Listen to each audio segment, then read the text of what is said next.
All right. Hello, everyone. This is Cooper from Ray Olson Family Financial Planning again, and I am back with another Money Guide Pro tip for you all today. So, this is your snapshot view, which I'm sure all of you all are very familiar with by now. And today I'm going to take a look at another one of these tabs up here, and that is this expense and income tool. So if you remember last week, we took a look at the fast link and linked accounts buttons, and that's how we get accounts linked in your financial goal plan through Yodlee.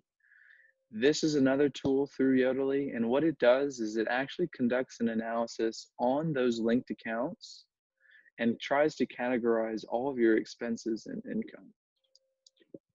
So if I click on it, it will pull up that analysis. And what it does is from the day you link it, it will backdate 90 days and categorize all of the expenses.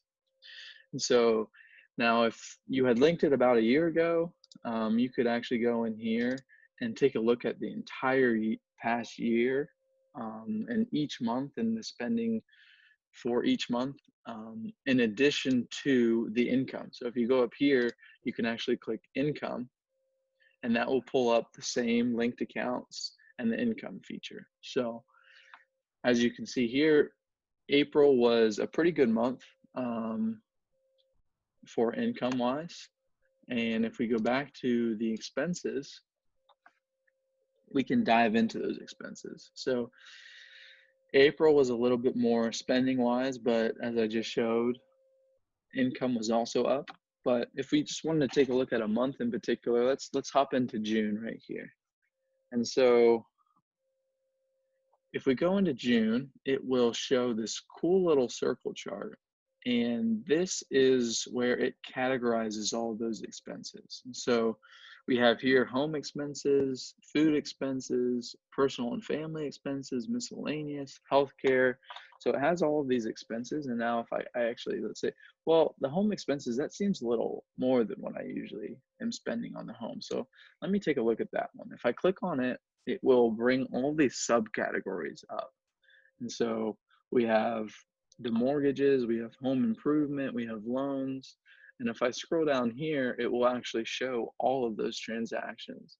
And then I can be like, oh, now I remember now. The washer and dryer broke, and so we had to get a new one. And so that's why our home expenses are up for the month. So like I said, this does a great job of analyzing and categorizing all your expenses, kind of like a mint.com does. And so